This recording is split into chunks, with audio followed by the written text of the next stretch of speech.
and in my light. Oh yeah, turn my chat on. I'm live. Hi guys. So welcome back to Roll Call. Oh, I should have like a little bell, a little naughty bell. Let's see. I got to turn on the live chat. Ooh, pass me my little naughty bell over there. I know I have one. Oh, there it is, right over there. Yes. Okay, let me turn on the chat. Live chat. So I'll be here. Let me ring my naughty bell. Hope that didn't hurt your ears too much. Okay, so we are live roll call session. Late and live as usual. I wish I say 7-ish because, you know, I got to close down the table. See, shit to do today. Here's my table. Ooh, I have a little surprise there for somebody. Am I back up? Okay. I have that so much in my face. Okay, so many things to cover. We got an hour. Okay, so let me just check the time. 7:14-ish, right? What am I drinking today? So first things first, I gotta talk about what I'm drinking today. I'm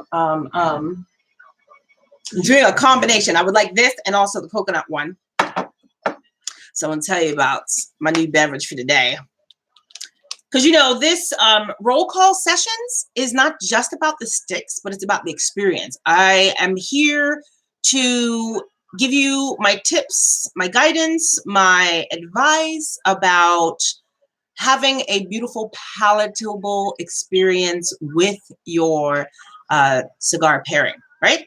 So, yes, the cigar, right, which you pair with your palate, right, when you make a selection, whether it be a, you know, one of these, or let's see, what else do I have? One of these, you know, or heck, anything, or just, you know, a remix.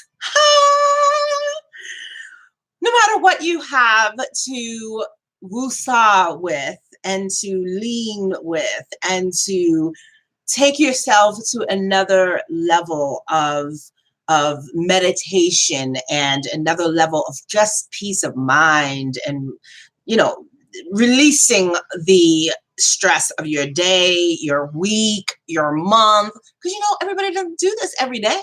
Some people have this experience once a week. Some people have this experience once a month. Some folks even have this once a year, and others once in a lifetime, right? So certainly there are many who have had the remix experience once in a lifetime. So I want you, as your master of the leaf, as your mistress of the leaf, to have a overall experience. As you can see, I try to have myself a little space where I woosah, and it's really important that you do too. Now, tonight's pairing, right, beverage pairing, and you don't always have to pair with something that has alcohol. Sometimes we'll do coffee, sometimes we'll do tea. Sometimes we'll even do leche products, right? Because there's various types of leche products. Last week we did smoothies. So if you missed out on the Milano milkshake, go back and get that recipe and hook yourself up, okay? But this week I have something interesting. I actually kind of have two things, but this is my glass. Okay, every week I try to have another glass for you. I've had this glass for a really long time. So if anybody has any of these, you know how long I've had this glass. A really long time. So I don't know. I feel like I have something in my eye. Not to worry. If I blink a lot, I feel like I have something in my eye. And this is live, so fuck what you heard is what it is, right? You also notice that my grays are coming in. I'm so excited, right? Because I have earned these bitches, but y'all stressing me. So that's why they're coming quick. Oh. Isn't that beautiful? It's a very simple bottle. This is a Tennessee Melon Moon, okay? This is moonshine, and it is a butterscotch shine. I used another moonshine. It was the punch shine in, I think I had like a blueberry strawberry smoothie that I used a punch shine in. I like I like the various shines because they're so flavorful, and not everybody does them right, but this company does it really, really well. So if you've ever had their, and while we're on tour, which is part of what I'm getting ready for, and it's been like crazy, gotta roll, gotta, you know, build the tour bus, gotta get the lab ready, gotta get the lab packed and moved, and oh my gosh. So I am so grateful to all of my VIPs who are so patient with me as I, you know, just try to get my whole self together to come and see you guys, right? I want to get out on the road and spend the next 5 years on this national tour. And I think I've come up with the name of our charter, right? So I don't know if I'm ready to share it this week, but it's gonna be fabulous. I'm so excited. Okay, I won't tell you, but I will tell you, just not now, not right now. So this moonshine I'm going to mix with, thank you. This is Shipwreck. I don't think I did this one. Did I do this one? Yeah, I did this one a couple weeks ago. Okay, so this was Shipwreck coconut rum cream, right? I think I just had a smaller bottle or whatever for you. But if you pair these two together, okay, just get a little closer to that in case you want to order this. This is available online. See there? It's available online. Butterscotch, yeah. Butterscotch moonshine, right? And this is 99.95% cane sugar. So, and 35% alcohol. So it's sweet, but it's cane sugar. It's not like, you know, artificial sweeteners and all that crap that we try to steer away from, right? And then, of course, our rum cream coconut. So, God, I wish I had my friend Jellico because I would whip up a drink here. Ugh, but I don't. God, I love Frangelico. It is my favorite beverage, by the way. People ask me, what's your favorite beverage? Frangelico. Okay. Hands down, every time I love Frangelico. And then I love Bailey's. Okay. But I love Frangelico. So I'm just going to put a little of this in here. Yeah. And as you know, I'm a baby when it comes to drinks, right? I don't drink a lot. I sip. And then, wrong one. I'm putting my caps on correctly. So I'm a baby when it comes to my drinks, but I do love them. I love the taste. I love the warmth. You know, I just like to keep my wits about me. So I come from a family of addicts. So I do all things in moderation, as I hope many of you do, which leads me to some of what we're going to talk about today. And now I'm going to add a bit of this. You notice that they will not really mix unless you give them a little swirl. Yeah. And then you'll get a nice little butterscotch cream in there. Okay. So just a little dab will do you with that. And then cherry ho. If I had some grenadine, I'd put a little drop of grenadine in there. Oh my God. Butterscotch coconut. That is fucking amazing. Okay. That's my taster for tonight. And I am going to pair that with the smoking bull. Here you go. Thank you so much. Again, I'll show them again in case folks miss out in the latter part of our talk tonight. But I'm going to pair this with the smoking bull. Nope. Yep. That's it right there. Thank you. This was a test blend. I always test the top of each rollout. And what I mean by that, because I can't take for granted that every time I say something, it will be translated correctly. So what I mean by that is a batch of leaves will come in. And as the batch of leaves come in and they sit and they rest, and they rested for years before I got them, people will ask, you know, is that stick aged? Is that aged? Well, the leaf is aged, and the leaves, the various varietals, are aged to different degrees. Some are aged for 5 years, 3 years, 2 years, 7 years, 10 years. The aging process is different per varietal, per farmer, per, once it arrives to the, to the warehouse, for lack of a better word. Once it arrives on shore and is stored in special treatment facilities that house climate controlled rooms or ports, or unless you've seen it, it's hard to explain what it is. So once it arrives there, until they're all purchased or, shipped out to various companies for making these, then, who knows how much more time. Usually the suppliers try to let us know, but sometimes we don't know, but we know minimally what we know at a minimum, how long that they have aged. Okay. Then when we put them together, they may age again. Then you get them and you age them some more, right? So even the individual leaves are aged, and then we blend them together. And that initial freshness, right, is each of those leaves. Remember, I talked about that, I think, in the first or second rolling session. Each of those leaves carrying their own flavor notes and their own flavor profiles based on their individual ages. And as you draw it fresh, you experience those. But then as it ages, either before I send it out to you or long after I send it out to you, it ages some more. So yes, for those who are concerned about or wonder about the aging of, I'm just lighting this, the aging of Remix. When we say fresh, what we mean is that the blend is freshly created, right? So it's freshly stacked, freshly arranged, freshly rolled out, okay? But the leaves, well, they're, fresh is pre-marriage, like a new relationship, okay? So think of it like that. Fresh is pre-marriage, okay? It's courtship of the leaves. So that's the best way that I can explain fresh.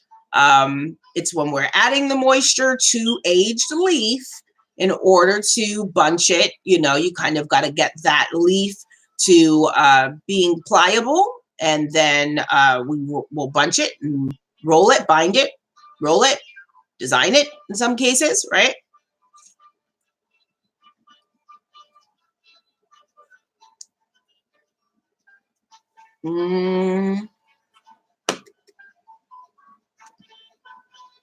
This is going to be an amazing pairing with this.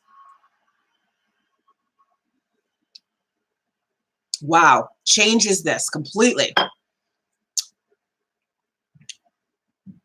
That's awesome. See, what the smoking bull does is it adds the element of smoke to your palate. So when you taste this, after adding, if I had a squeeze of pineapple, I'm giving you hints and ideas of what you can do for your own tasting, okay? I'll just squeeze some pineapple or pour this over some pineapple. And don't worry about the little separation. That's normal. I mean, it's coconut and cream. And it's reacting. It has a little chemical reaction, but it's delicious, okay? So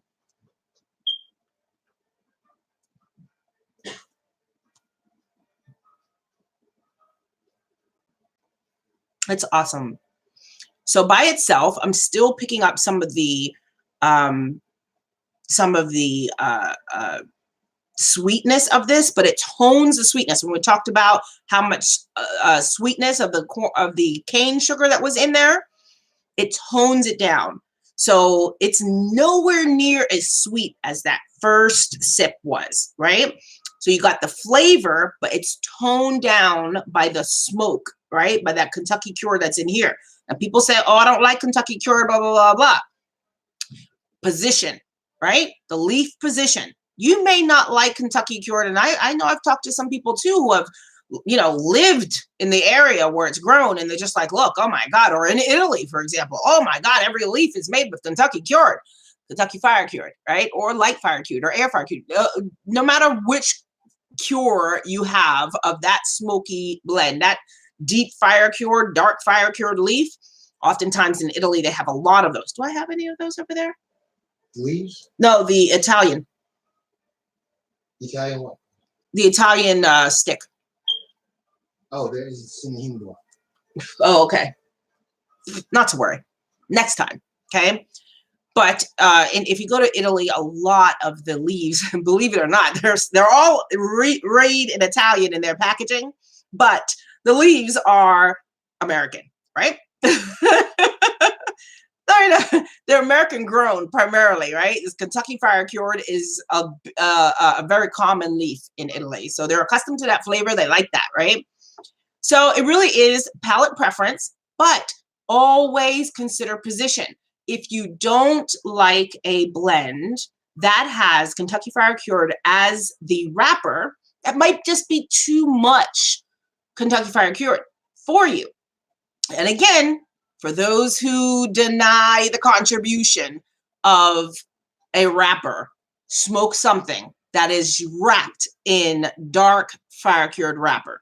Okay, you do that, and that alone will convince you that the wrapper counts. Okay, the wrapper matters. So you'll notice that I have some black marker on there. That's because I put that I had what I was smoking on there. So when I'm doing a test blend and I don't want to like forget in the pile of dishes, that I have a dish over there that has a pile of sticks, and that pile of sticks is the top of the batch, right? I want to make sure that the blend is going to be consistent. Sometimes as it's resting, now I'm backtracking to what I was actually talking about. My brain does that, but don't worry, I get back. So sometimes as the leaves have rested and taken more time in this environment to mature, their flavor profile changes. Or I will notice that a new batch, based on its priming, the strength might be a little stronger than the previous time. So when I test it and I do a test blend like this, I'm testing for the consistency of that before I run that batch or run that week's worth of load. Okay. So in my case, I don't really have batches per se. I have per order, because each member's order is, you know, that is their batch or their collection. Okay. So it's not like a batch like, oh, okay, I'm going to roll 100 of or 500 of this blend. It doesn't work like that for me. For me, it is a collection. And within that, I may have several of this blend popping up within that week's run of orders. So that would be various collections carrying this particular blend. So I would want to make sure that the leaves for that week are consistent, right? So I say, yeah, I taste it, and that is the blend indeed. Or I'll say, you know what? It's a little pepperier than it was before. It sat and got a little spicier. So I may tone it down, or it just came in at a different priming. You know, when you get it, you know, they come from different primings. It'll be the same leaf, but you've got a little bit of scale to work with for your Viso, for your Seco, for your Velato, for your Ligero. You know, each one, you have a certain number you can work with. So based on where it's picked, that strength or the flavor of the strength could be a little stronger or a little weaker. So, without going into all the boring details, I would just say it's important that I test the top of the batch or the top of the collection. Okay. So this is this blend has the emphasis. Okay. When I say the emphasis, there is always, when I arrange leaves, I arrange it like a composition of music. Swear to God, that's how I arrange it. So as my blending process goes, I have a lead instrument, okay? If you've ever listened to a symphony, or if you've listened to a jazz band or a big band, which I listen to music all the time. In fact, it's playing right now in the background. I listen to all kinds of music from around the world. I am not partial.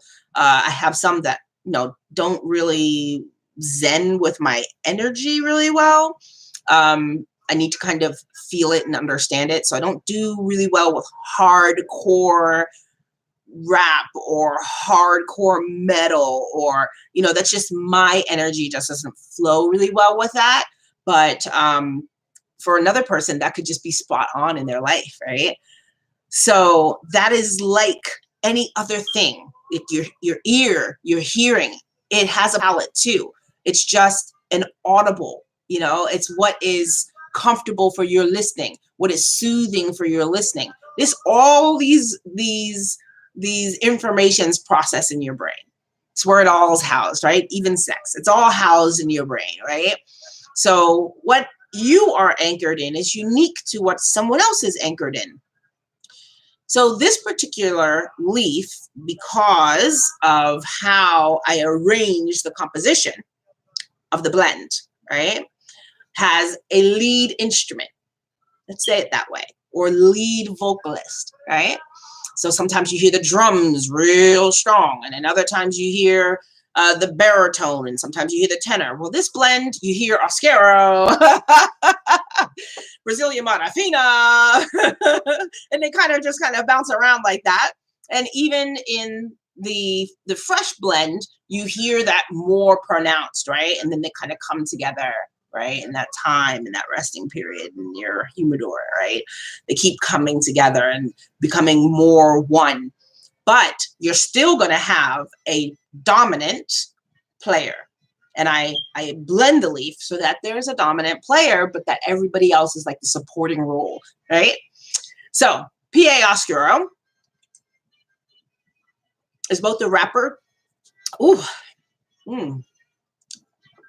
the sweetness came back, right? Because I hadn't drawn. So it came right back.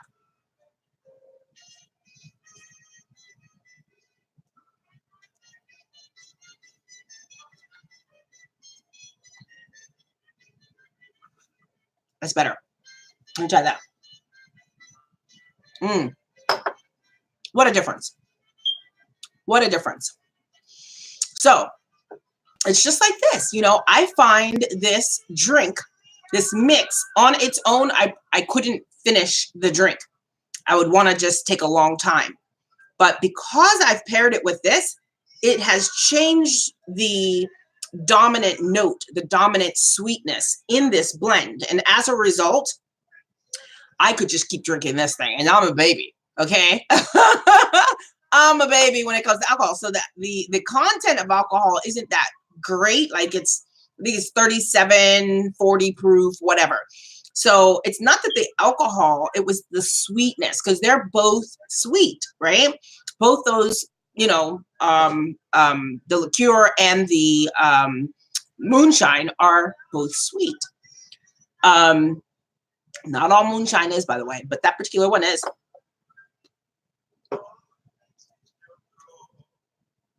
Then that little bit of Maduro blends so nice with that Oscuro, the Brazilian Modafina, and then that little bit of Indonesian Sumatra. It's just a really nice combination. And then there's some Honduran in there also. So when you mix, because you know every remix is 7 varietals.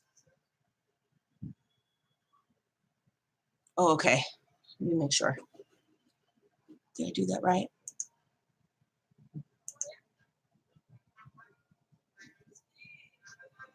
Okay, I just want to make sure I did that right. Okay, so every varietal, okay, is what am I saying? What was I saying? Lost my train of thought. Okay, the point is, every blend that you have is going to have its own unique 7 varietals. Okay, even if it has 3 Dominican leaves or 4 Dominican leaves. You get 4 different varietals of Dominican leaf. Okay. In this case, I have Pennsylvania, I have Honduras, I have Virginia, I have Brazil, and Indonesian, and yeah, Pennsylvania. So did I say Pennsylvania already? I think I did. So anyways, even if I have Pennsylvania twice, it's a different varietal, right? So it's not, maybe not be the same varietal. So the point is about that is position, right? In this, the Oscuro is the binder and the wrapper. It changes the position of fire cured, unlike with the Italian, right? With the Italian, hey, how you doing? Good to see you. Sup? So good to see you. So good to see you. So I was doing a pairing, and I'm talking about pairing. And in this case, I was talking about how the sweetness has been really, there's a marked difference in the sweetness because I added this smoking bowl. Cal, hi Cal, good to see you.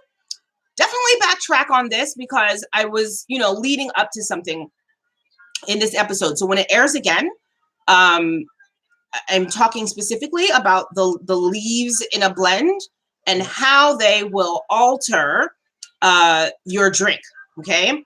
And also the position that the leaf plays will change your palate too. Like you may think that, like I was talking about how some people don't like the dark fire cured as a wrapper.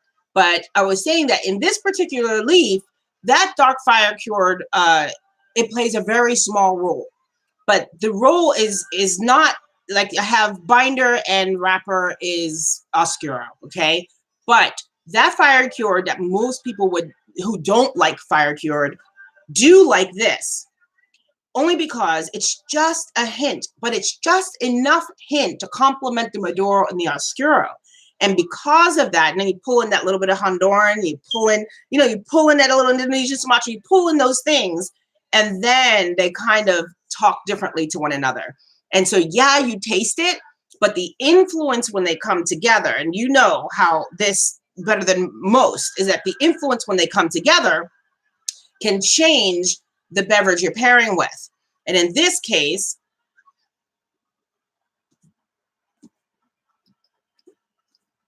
I was talking so much.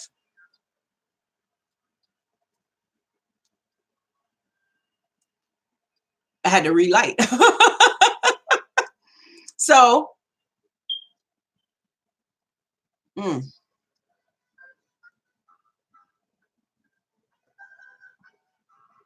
it's very yummy. Oh, I'm sorry. Did I blow a cloud in your face? Then right after, thank you. I love this glass. I was saying I've had this glass forever. Oh, changes that completely.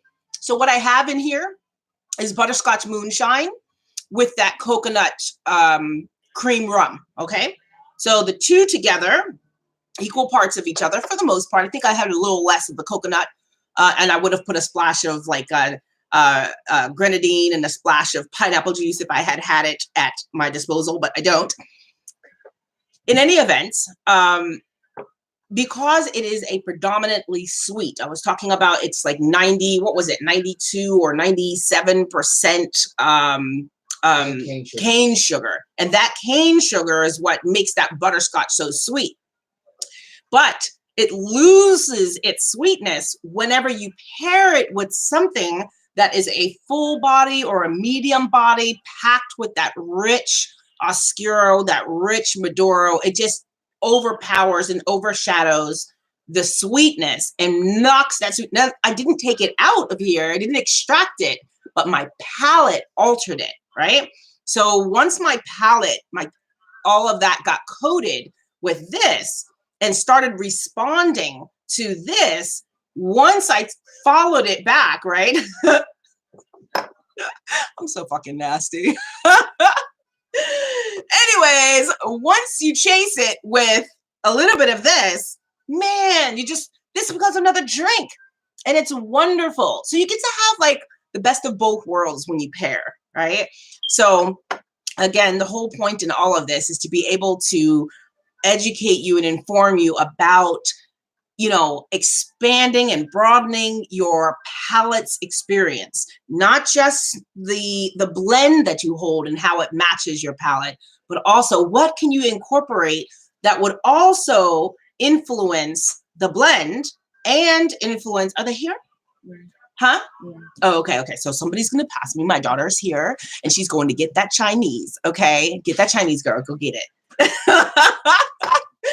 So it just alters the blend itself. It alters the drink, but it's not happening anywhere but here, right? Didn't change anything in the blend. Didn't change anything about the drink, but I get to have something so unique right here, right? So it's the art and the science that comes together.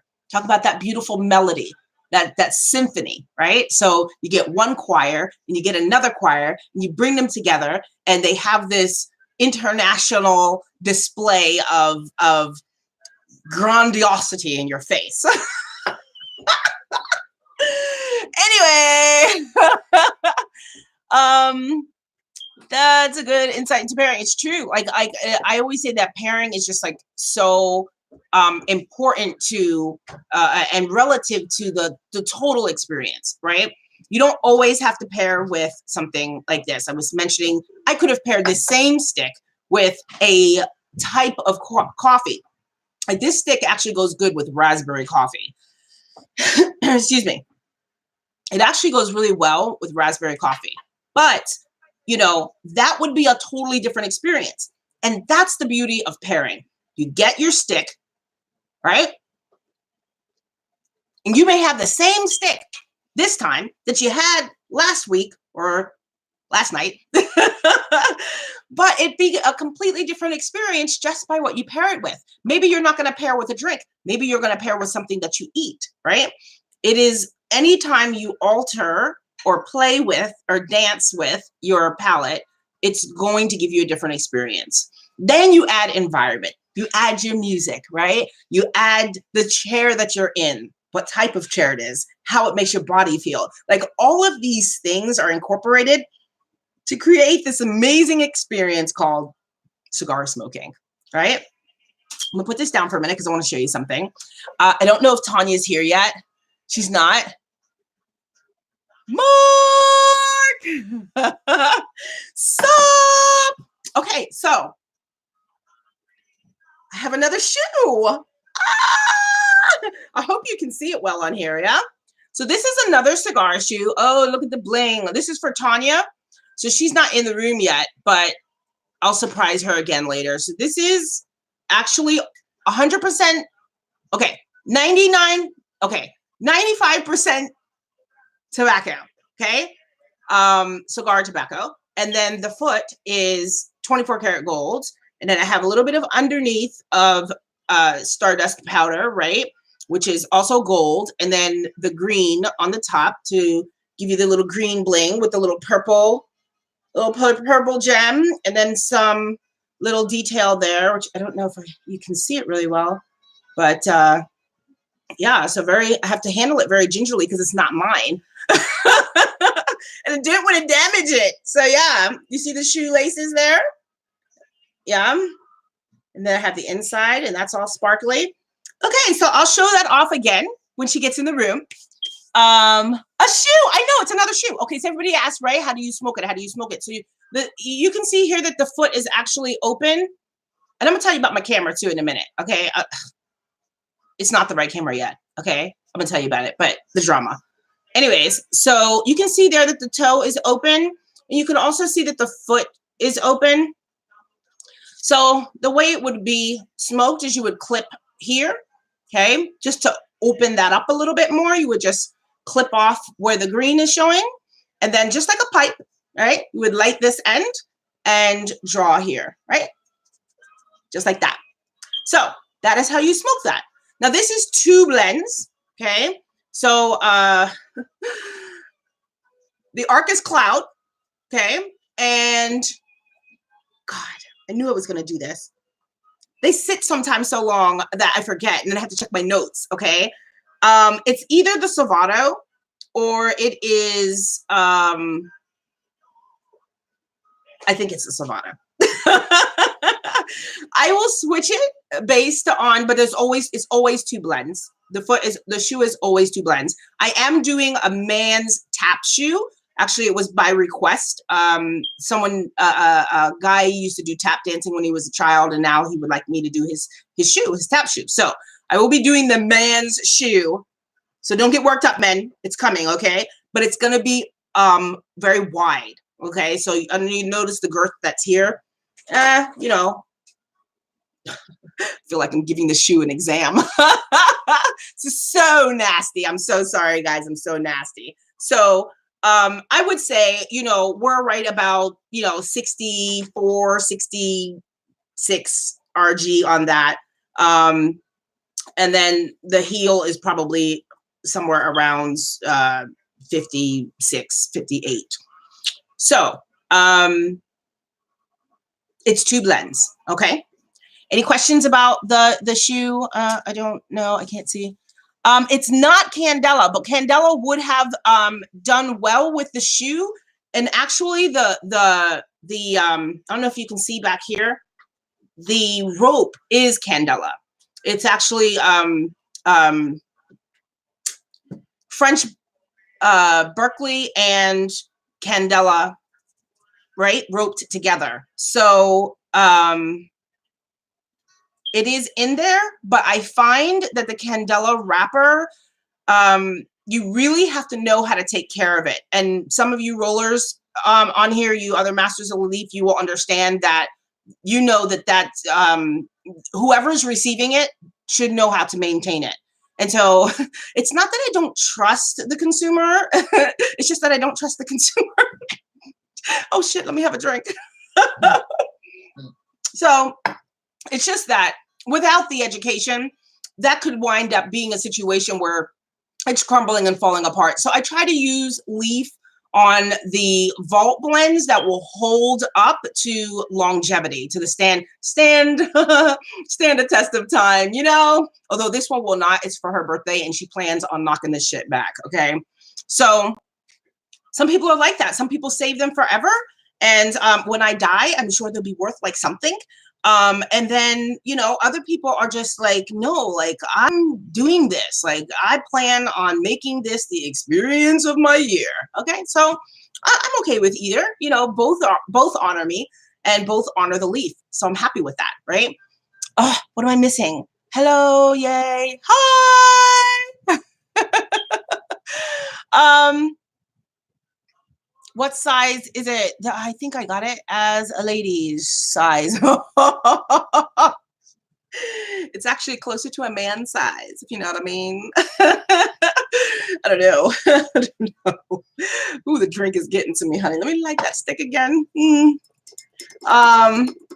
So I wanted to talk about that. I also want to talk about very briefly. I'm heating up. I feel a little perspiration on my upper lip. Whew. I told you I'm a baby with liquor. Yes, 8 inches is fair. Okay, 8 inches is fair. We can work with that. All righty then. If you want an exact measurement, I can give it to you, baby. Let's see.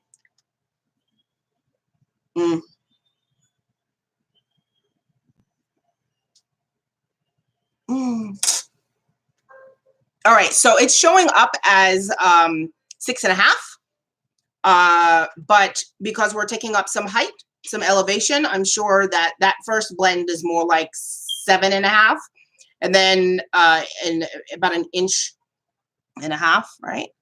About 1.5 inches for the toe, and then the heel. You know, gotta have that stiletto.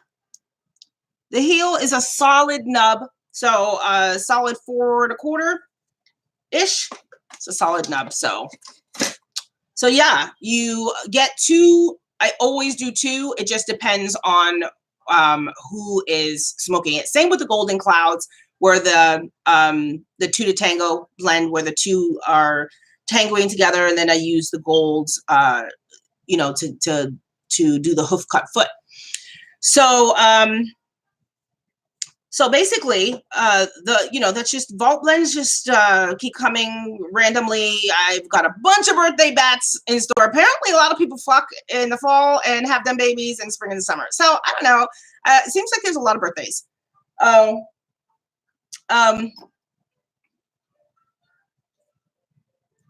You're welcome.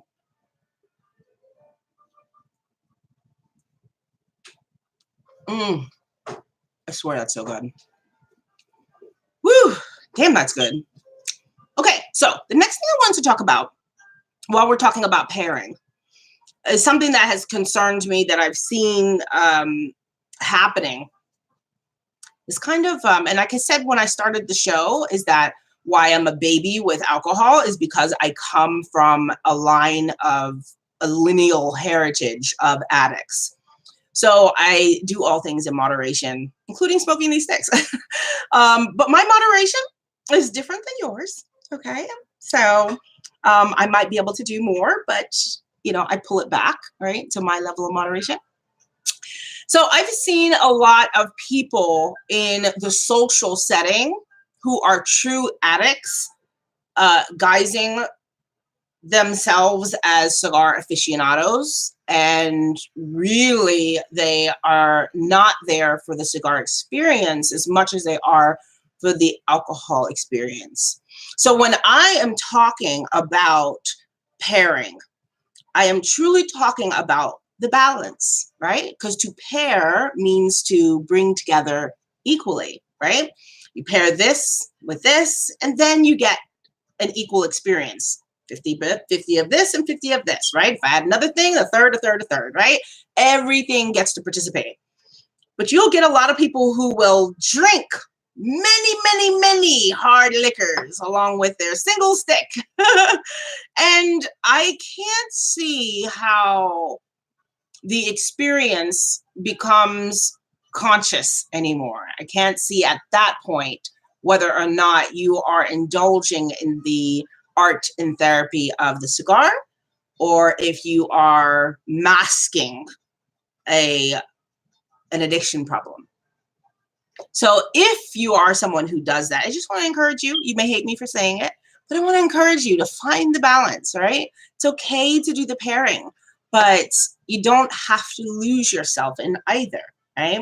Some people like that lean. I get people that will say, you know, they want the trifecta, or they want the, and again, the trifecta is the marination, the tobacco leaf, weed, and sometimes even to do the alcohol in there. So, so in some cases, people really want, you know, to lean this way and lean that way and lean all over the place, and it gets real sloppy. And I find that it doesn't look good.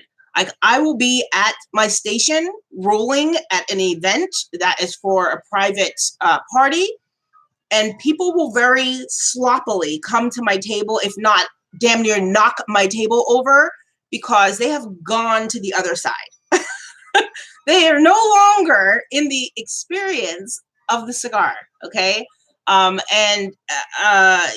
that kind of bothers me, you know, because I love this leaf so much that I feel like whoever I roll for, like, this may be the last time I ever roll for you. And I really want you to have that experience and enjoy it and allow that moment to be memorable for you. And some people, I think, are so fucking sloppy drunk that there'll be nothing left to that memory. So maybe I'm a little touchy about it, but I also think it's just poor health consciousness. So just, I wanted to say that little PSA. Back to our formally scheduled program. Where's your bell? Oh, bring my bell. Oh, where's my school bell? I have a schoolhouse bell, guys.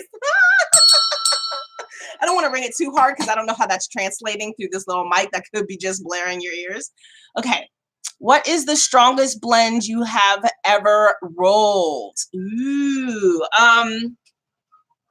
I would have to say it's a full-bodied trifecta. So it would be a full blend, which in my case, this is a full blend, but I also have full XXXXX, which are most of my sneaky line, which is why they're called sneaky, right? Because you think, oh, this is a nice full body blend. And by the time you're where I am now, yeah, you don't get up. You just stay where you are, just stay put and wait for it to leave your system. So when you take that and you pair that with, you know, your infusion and or marination and the ganja, by the time you've done that, yes, that would be the strongest thing that I've ever made. So I don't know if that yes, couch, lock, chain. Okay, chain, lock, and chain. Okay, gotta have the chain because folk know how to pick a lock. Okay. Have a chain, lock them down. So yeah, it can be beyond woosah. And for some people, that's what they're trying to achieve, you know, and I'm not knocking the achievement. I would just say monitor how often you're trying to achieve that, you know. Once in a while, it's not a bad thing, you know, a little celebration here and there. Get your links on your tilts, you know. But come back. We love you. Come back. So, yeah. So that's what I wanted to talk about with regards. I only have a few more minutes left, but I wanted to talk about that. Oh. Did I talk about my lighter? Did you guys see my lighter? This is the one that broke, right? So the whole little thing on the inside, I tried to push it back in there, but it doesn't work anymore. So I use this one as a weight. But as you can see, they really know how to get down. I have a new one. Oh, thank you. I have a new one. The only problem is this one. Yo, she makes noise. You guys want to hear? You want to hear what this one sounds like? Wait till I give her some juice. Give her some juice.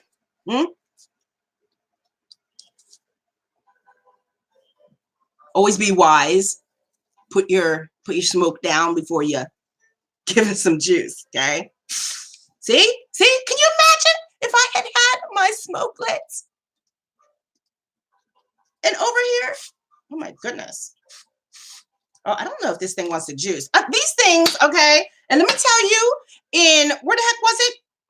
Puerto Rico, they were selling these motherfuckers for $50 a piece. And they are $14 on what the hell is it? Geek.com. Okay. Geek. They're $14. Really, it's a paperweight. Okay. So be very careful fucking with these things. Literally. Okay. So this one, yeah. She's so nasty.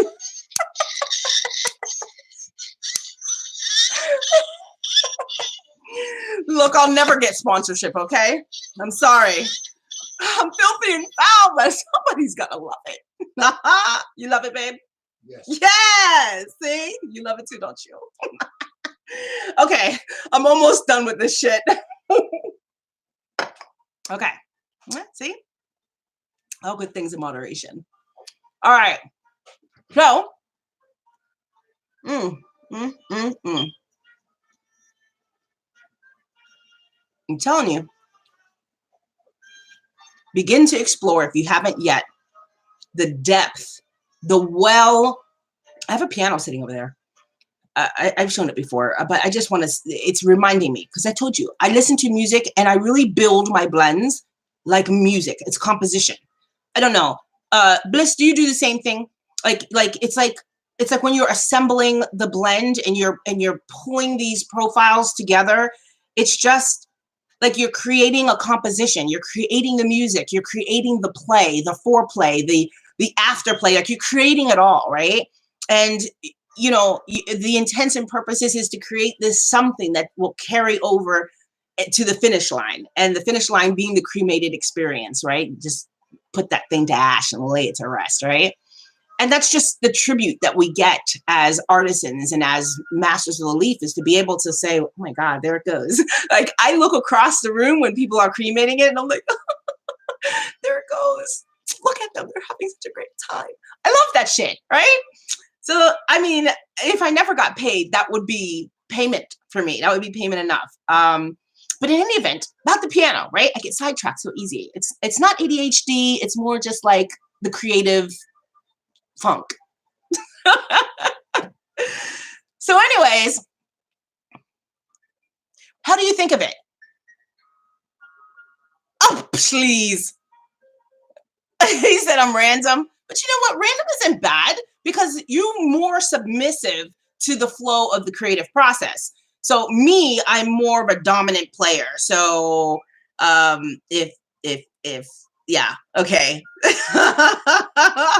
You know what I mean, right? So it's okay. You allow the creative process to, you know, work through you. And I'm more of a like, okay, we're gonna do this dance and it's gonna be great. Shit, you know what I mean. Oh, you're gambling? Bliss, you are not gambling. Yeah, I know. I get the mad scientist thing, though. I totally relate to that because I'd be like Frankenfuck over here. I'd be like, yeah. I totally get that. But I know you're not gambling. So for me, it's like that piano over there. You've got 48 keys. Is it 48 or 56? It's one of them. Okay, I lost count. It's been a while. So you got all these keys on there, but the arrangements of music that can come out of those few keys. And we're like that. We've got all these blends around us here, there, and everywhere, right? And it's about the arrangement of keys. As those keys come together and you hear, taste, feel, sound, that whole experience becomes a new melody, becomes a new composition. Handel, Bach, or Beethoven, or whoever, you know, any of those ones, right?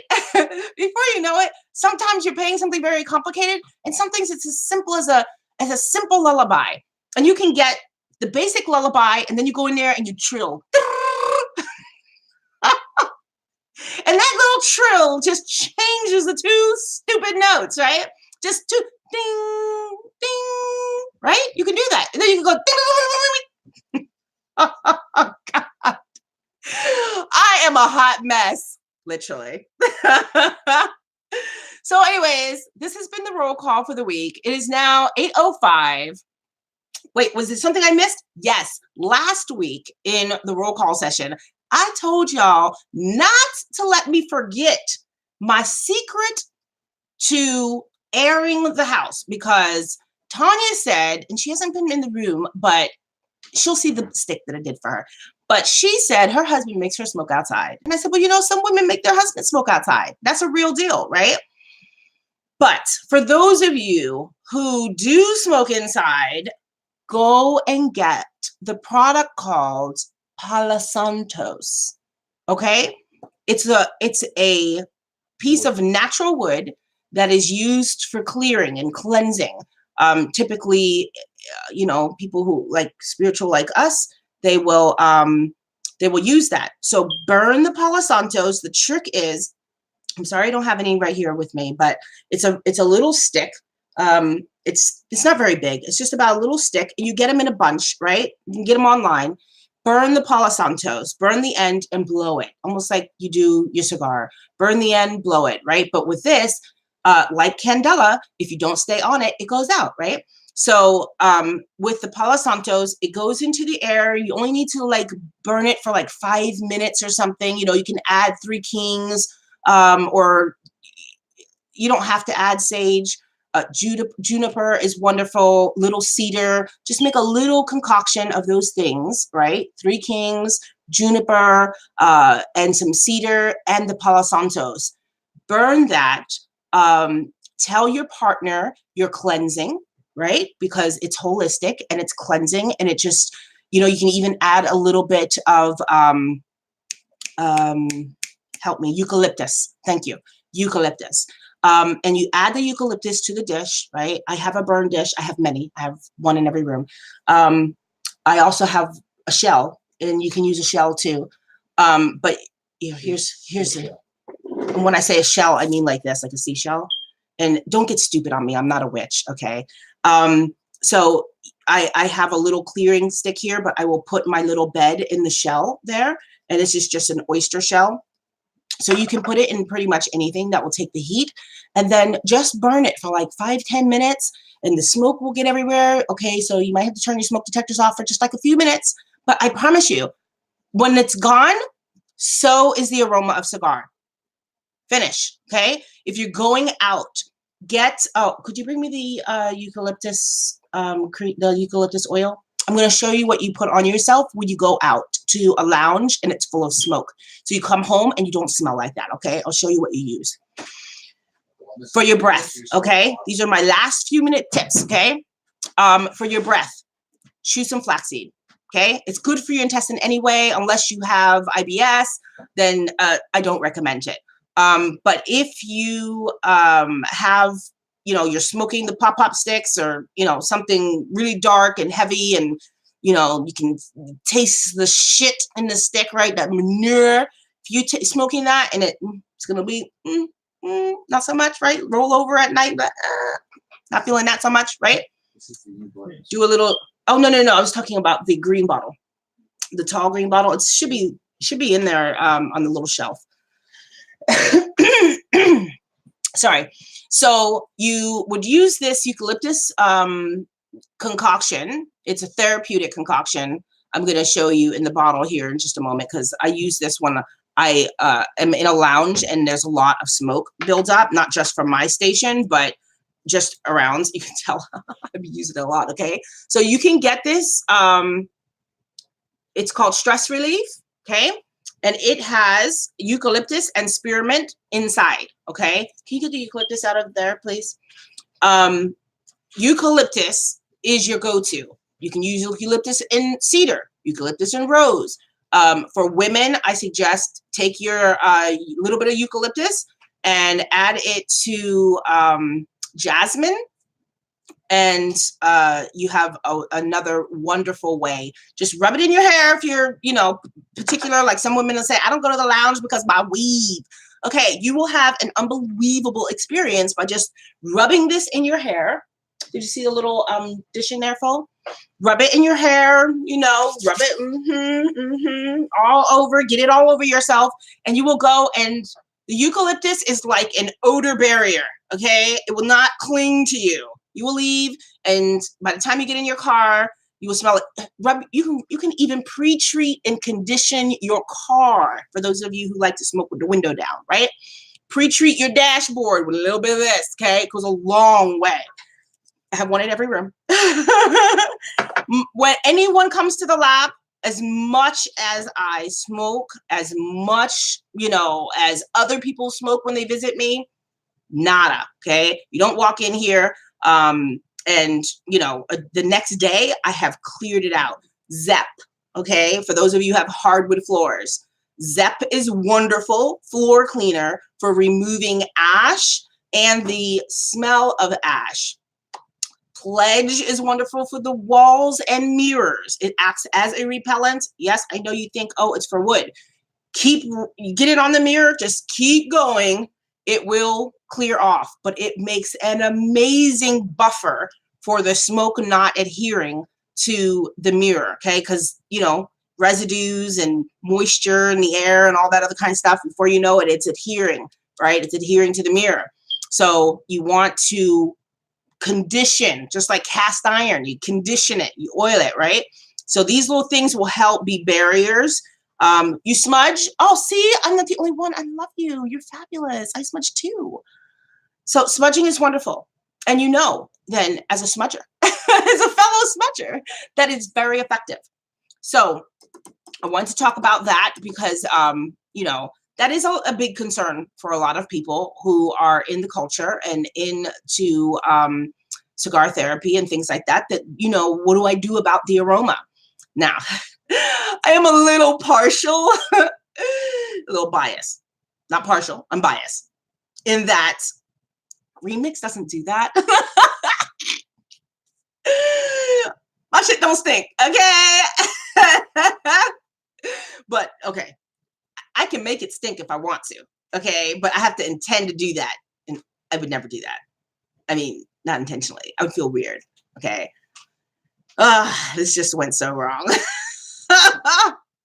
It's these things. I gotta get them away from me. Get these things away from me. I'm gonna need smudging after this.